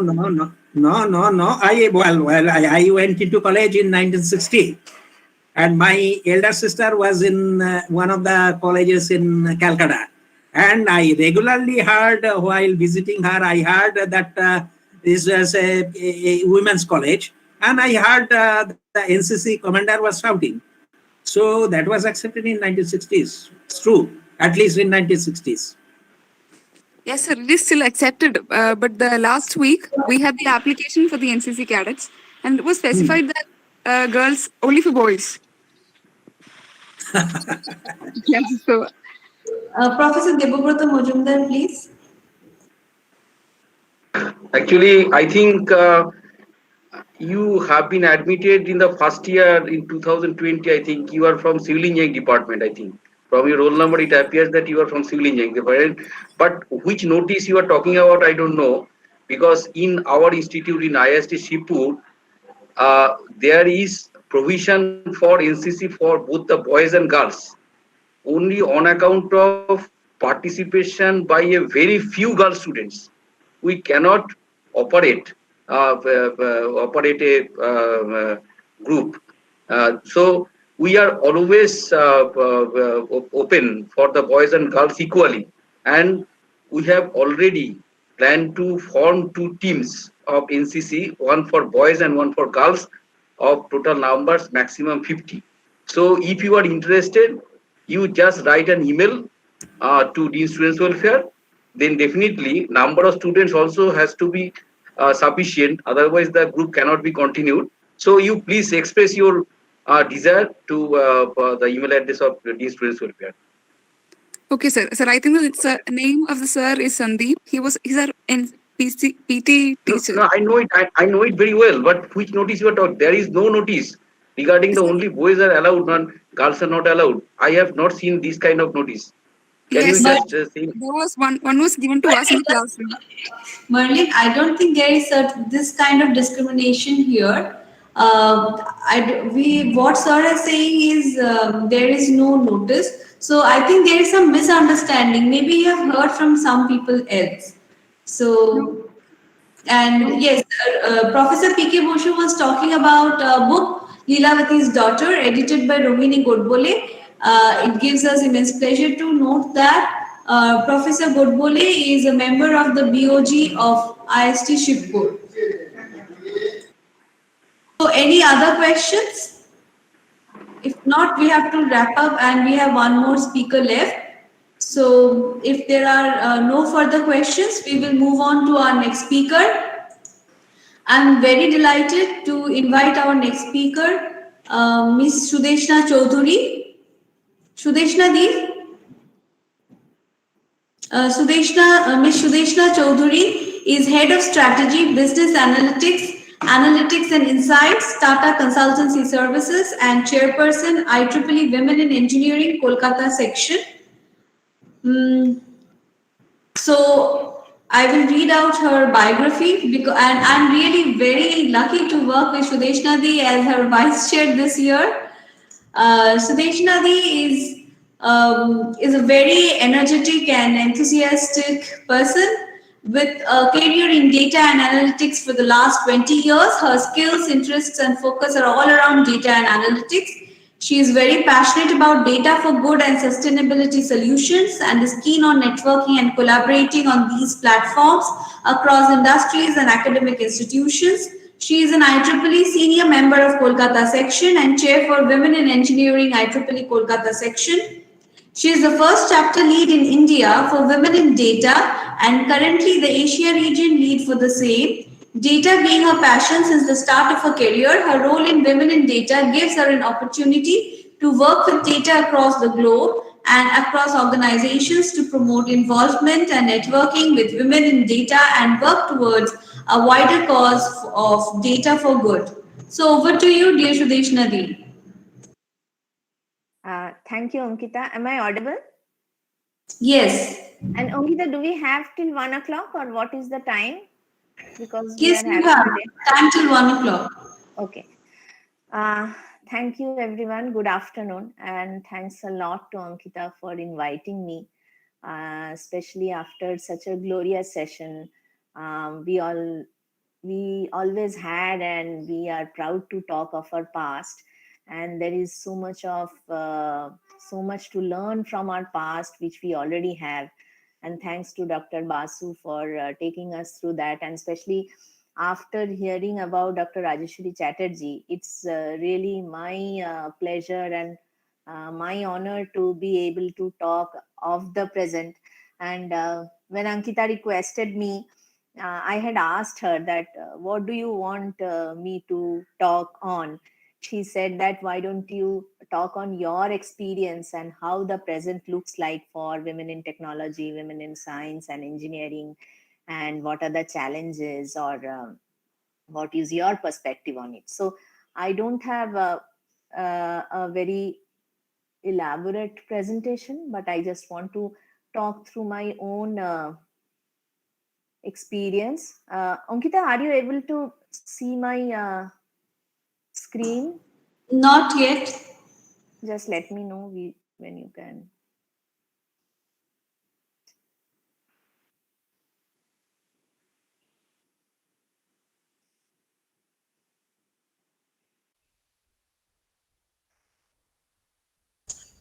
Yes, the sharing has started. Yes, we are able to see your screen. Okay. Okay. So I thought of briefly talking about how I define professional development after my own 20 years of career. And over the last 2 years, though I am working for the last 20 years and have been a graduation and master graduation students for the 7 years before that, last 2 years have been very important for me. And I thought I'll share some of my experience, my perspectives, and of course, I am open to take questions from all of you. And in future also, if I can help in any way to any of the students who are present here, I'll be glad to do that. So, as Ankita mentioned, currently I am the head of strategy for business analytics in Analytics and Insights at Tata Consultancy Services. Analytics and Insights is our group which concentrates on data analytics and AI solutions across TCS. So before that, my entire career in the last 20 years has been on data and analytics. 20 years back when I started, it was more mentioned as, I was part of a group called Data Warehousing Group. Then we called it Business Intelligence and Performance Management. So slowly, though the name or the platform changed, it was all around data and analytics. And I joined in Mumbai, and before that, I did my graduation in physics, and then did my master's in computer application, both from Jadavpur University. I joined in TCS in Mumbai, and then I took a transfer to Kolkata and came back here in 2001. And since then, I have been working with my base branch in Kolkata, though I have traveled a lot. So, why?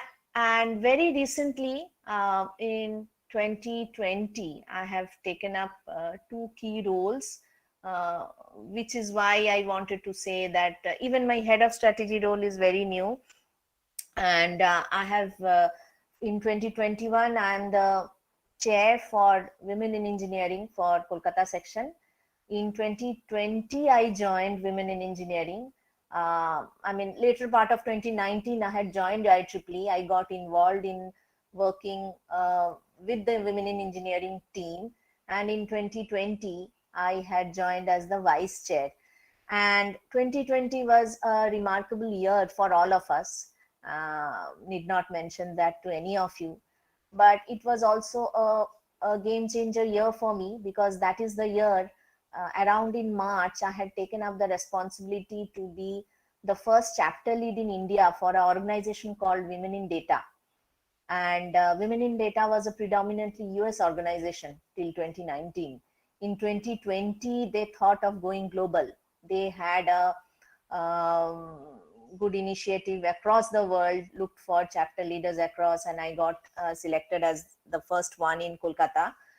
And eventually, right now we have around 42 chapters across the world, across 13 countries. And as a team, we are focused on data and diversity, encouraging diversity in data careers, not only diversity related to gender, addressing all aspects of diversity.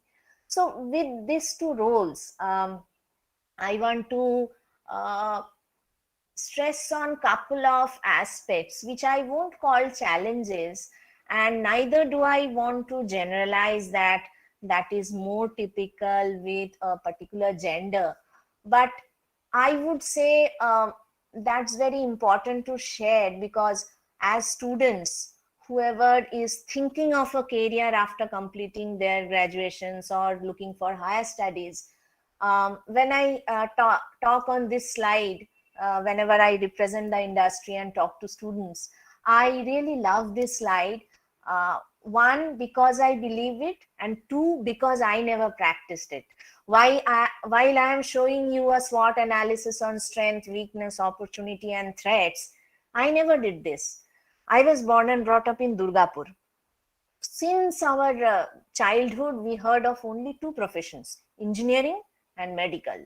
We had no clue of the world outside, and networking was not the default choice at that particular time. All our parents wanted us to be either engineering or medical. So in that culture, I personally never faced the problem of when women are usually opted to choose a non-science stream or a art stream, or it is really imposed upon us. It was just the opposite. Everybody in the world around us was supposed to either study engineering or medical. And frankly speaking, my father was an MMC. Many of you must be knowing that there were a lot of issues, and engineering was not glamorous to me because I only looked at the factories and the problems and the lockouts and the issues that was happening around me. So I never really felt attraction towards it, and I loved mathematics, and I never knew what to do, and seriously I never thought about it. So when I joined Jadavpur University with physics honors, that also was a default decision. And I don't know how these traditions come up, that okay, you always apply in a sequence. First you apply for physics, then mathematics, then chemistry. Nobody really knows why we give that sequence, but that is the sequence we give. So I got chance in physics honors in Jadavpur University. I went into it. Slowly, when I was doing my graduation, and I always had a attraction for logic, attraction for mathematics, and then during our time in 11 and 12, we didn't have computer science. We didn't have any course on computers.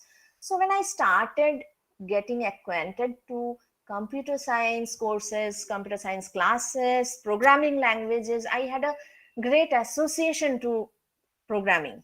And then I took a decision and switched over to MCA. So, and of course, after MCA, I joined TCS, and I have never looked behind, and it has always progressed well for me. But my point is, when we are in our school life or into our college life, I would say our new generation is much more wise. They think a lot, they think of their strengths, they think of their weaknesses, they look around them. If you're not doing it, you should definitely do. And there comes the concept of professional development.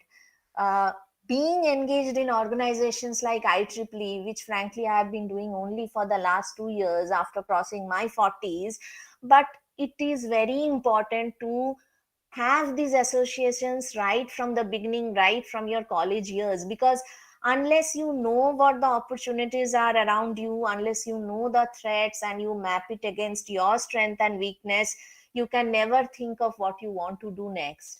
And when I talk of mapping, because this is Women's Day, one example I would like to take. There are many women we go to who go to academic career because there is a work-life balance, not because of the kind of opportunities or the kind of respect that profession brings in.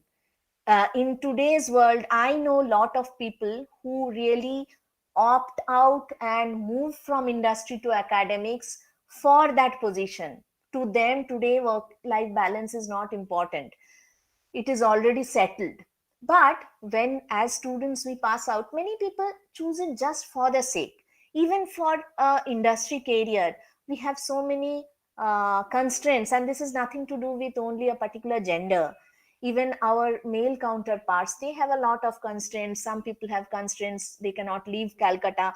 So while we take care of our constraints, and while we decide what is the best fit for me, it's also very important to understand the larger environment and how we can adjust our constraints. Because one thing I feel we should all think very strongly is nothing can be built on compromise. And because gender diversity and anything around diversity has so much of constraints and compromise around that, that makes progress very slow, and that also, end of the day, you should not end up playing a victim. So for me, gender diversity, and for anything to do with women, anything to do with gender equality, starts really from the awareness of the women, not men. That is my philosophy, and of course it can vary from person to person. And as I said, like, uh, 20 years down the line, when I think where we are today, mm, in especially after COVID, and even if I look back in the last 5 to 10 years of journey on kind of um, explosion information technology is having, the kind of rapid learning which people from every profession have to adapt to, the kind of projects, the kind of work that we are doing, where we are not only considering growth, the development, the creation aspect is so important now in industry. Creation aspect is not only for researchers, creation aspect is in every aspect of whatever we build, and the engineering mindset which sits underneath that. All of it goes together. And if all of you are already aware of that, the interdisciplinary overlap that is happening in today's world, we really cannot stick to the domain, stick to the discipline, stick to the boundaries that we were comfortable with 5 years, 10 years, 15 years back. So that is where we are today. And in this environment for professional development, I will like to touch upon four aspects today. There are a lot of words in this word cloud which are all equally important. But first word which I really want to call upon is, and all our eminent speakers spoke about this, is the diversity. And I specifically want to call out the differences, not the equality. Everybody talks of equality. Yes, everybody should have equal opportunities. But we all have our differences, and respecting the difference and utilizing the difference is what is important. If I am doing requirement analysis for building a car, the requirement that I will be giving and the requirement my husband will be giving is completely different, and both are important. So the acceptability of the fact, and that is what brings diversity into every aspect of our professional life and personal life. Unless we accept that, and unless we really think in a creative manner on how to include diversity. I myself, I am from a data and analytics background.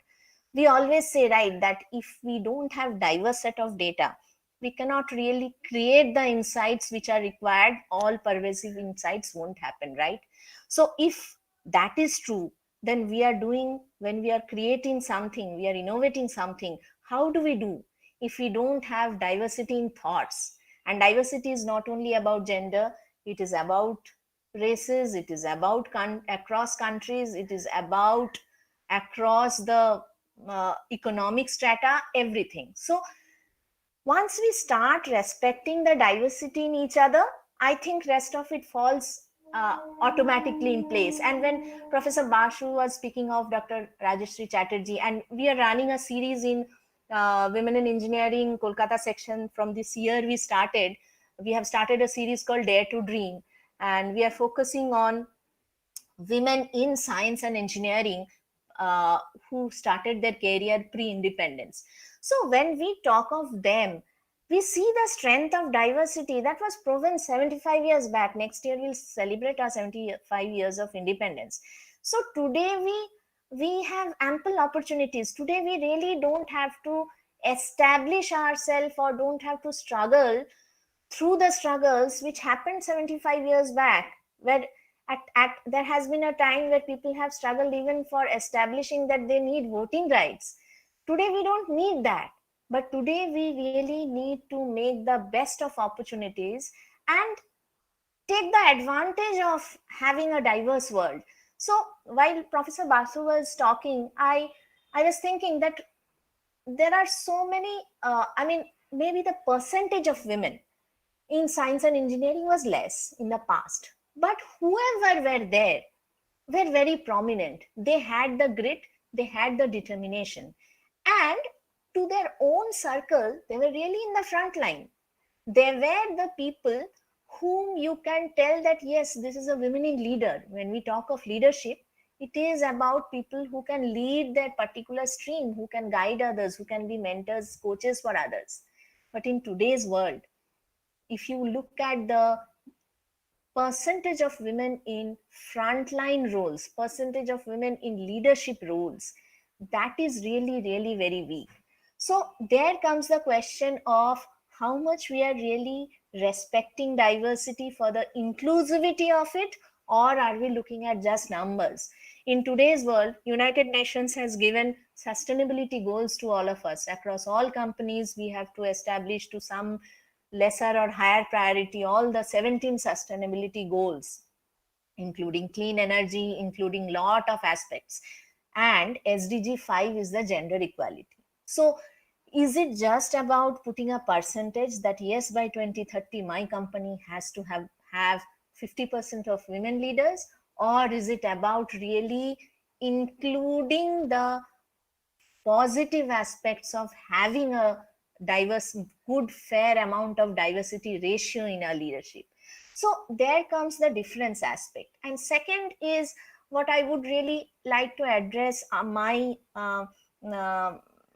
the team here, especially the female students. Again, nothing to generalize, but I would like to talk with my own example is confidence.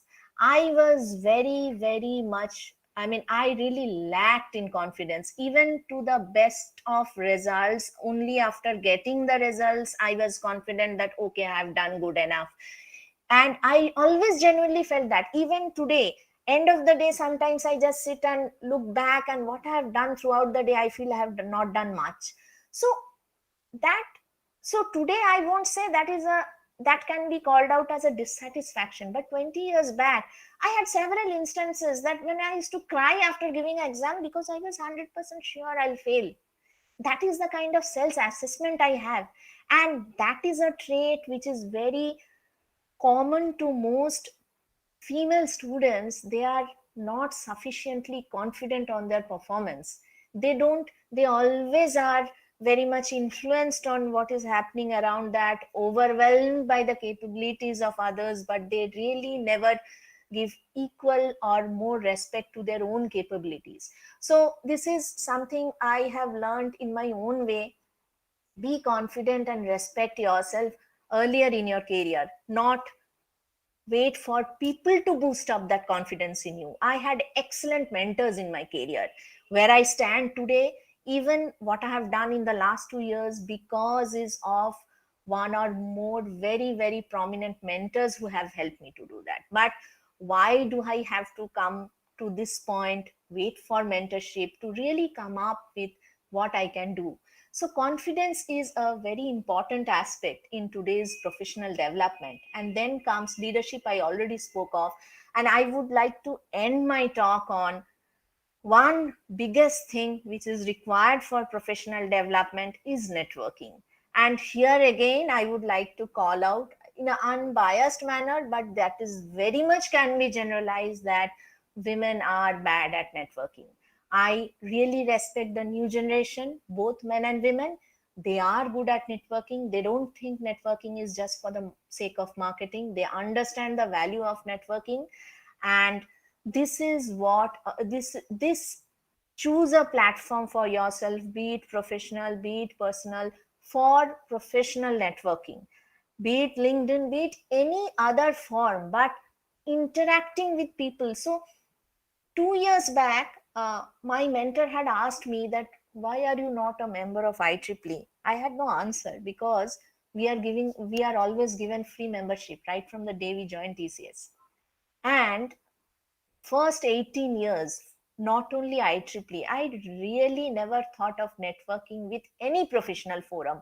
All I was involved in trying to do my work properly, which I did, but end of the day, it was just about the work on the plate. So I was very much, the focus was very much controlled and limited within a boundary. Who controlled that? Myself. Nobody asked me not to do things, right?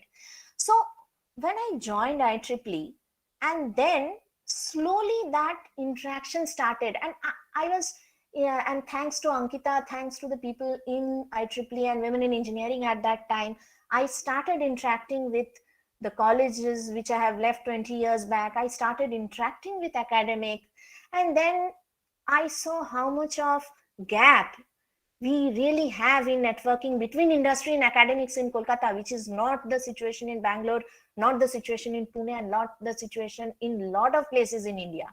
So, and I don't have an answer to when I go back to my colleagues and tell, why are you not part of a network? Because I myself was not that 2 years back. But in these 2 years, I don't know how much I have contributed, but I have learned a lot. And because in today's world, the ecosystem has been so much overlapping. As I was saying, for our profession, it's not about growth, it's about creation. So creation is not limited to research only, it is also about doing it in the industry. It is about collaborating between academics and industry. So today when I look at a problem, today when I look at a challenge, hundreds of solutions come to my mind.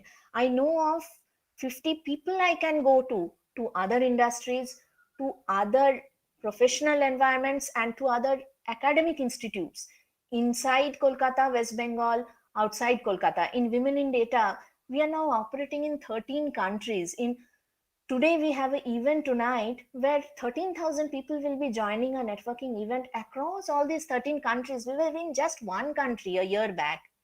So the whole perspective at looking at things changes. And the biggest thing which has been an advantage for me is looking at everything positively, leaving out the negativity from our work, from our life, stopping at concentrating on the small issues in life and looking at the bigger picture. When 2 years back people used to talk of bigger picture, I never really could understand what is that bigger picture. So today I really, in every forum which I'm invited, I really just want to go and invite people and tell them that what we need to do is collaborate, what we need to do is networking, we need to choose a platform for ourselves, we need to contribute, not only to our professional life but also to the community. I myself am involved in a lot of sustainability related activities. So automatically then the rest of our professional life, our personal life falls into place. So that is all I this is already covered in most of the word cloud I covered before. I just don't want to go into details of it. And that was I would say a small overview of me today at present, and how I look at the world at present. And still I would like to invite all of you to our Dare to Dream series, which we will do for the rest of this year on behalf of Women in Engineering. Dr. Basu inaugurated that with Dr. Rajasthani Chatterjee's session, and we have a lot more in pipeline. And still, I would like to end my session telling that whatever we are at present is from the inspiration of the past. We are not creating anything new. If we live up to the expectations of the past, we can really create a much better present. That's all from me. Ankita, over to you, and if anybody has any questions. Thank you, Sudeshna Di. Anyone, any questions?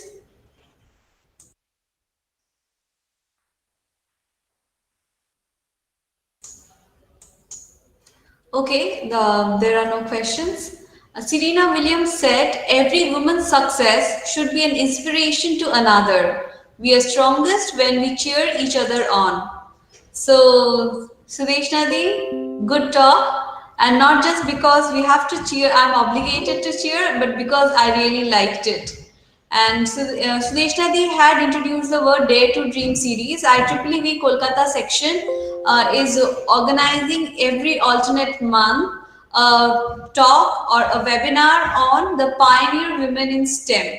So we have started with Dr. Rajasthani Chatterjee, and in the month of April, we have a talk on Bibha Boshu, Dr. Bibha Boshu. Is it right, Sudeshna Di? And we have Obiba Chaudhuri, sorry, and we have a series on Poonam Sinha, also Professor Poonam Sinha in the pipeline. So now over to Dr. Ujjwal Shaha to propose the vote of thanks.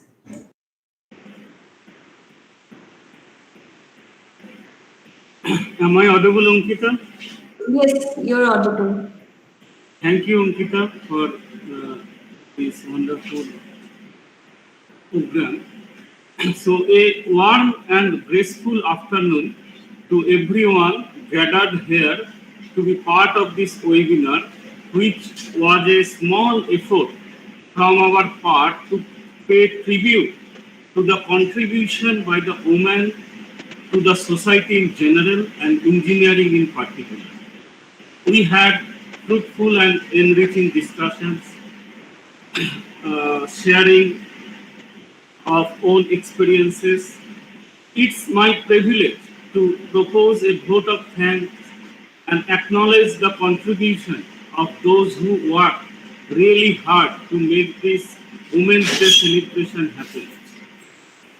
On behalf of the organizers, I extend a really hearty vote of thanks to our Honorable Director Sir, Professor Parthasarathi Chakraborty, and the speakers, Professor Prashant Kumar Bosu, Honorary Professor, Institute of Radio Physics and Electronics, Calcutta University, and Mrs.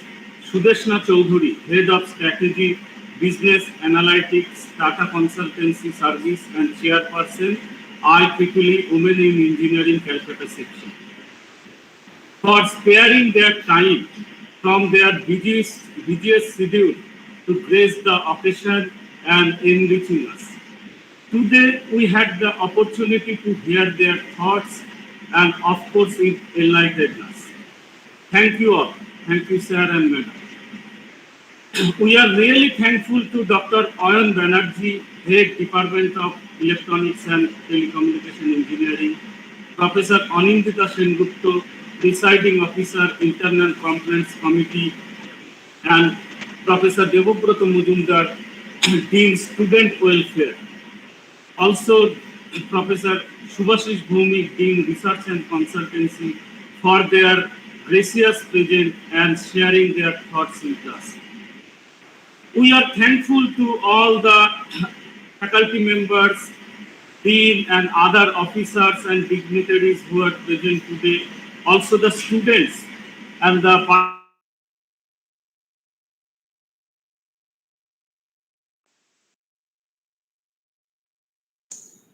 Dr. Ujjwal Shaha, he was actually operating from his laboratory where the drone testing is going on.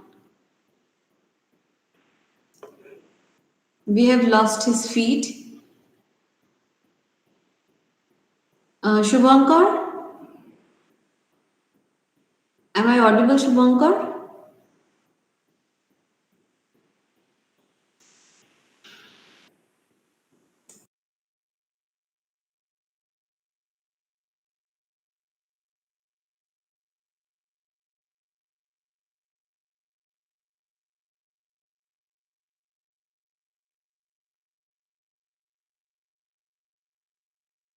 Am I audible? Yes, ma'am. Okay, thank you. Okay, Dr. Ujjwal Shaha had to drop off because of the network issues. I would like to thank our director, sir, Professor Shudip Chatterjee, Professor Shubhashish Bhomi, and other people associated with this talk. And I would like to thank very much all the volunteers, and I would like to thank the land desk team, Shubhankar, Rajat Babu, our ETC department, very important members of ETC department. I would like to thank all the participants, our delegates from Bhagalpur College of Engineering and NIT Manipur for being present here today, and also to the listeners in the YouTube. Thank you. So I think I could carry on from where Dr. Shaha had dropped off. I will like to thank a big thank you to TEQIP-III for providing us the assistantship for this program.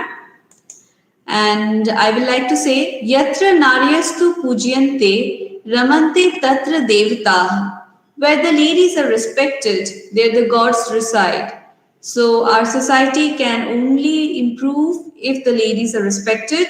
And to all the women out there, I would like to quote from Kalpana Chawla, the path from dreams to success does exist. May you have the vision to find it, the courage to get on it, and the perseverance to follow it. Thank you all. Thank you for joining today. Jai Hind. So with this, we end today's program. Thank you all.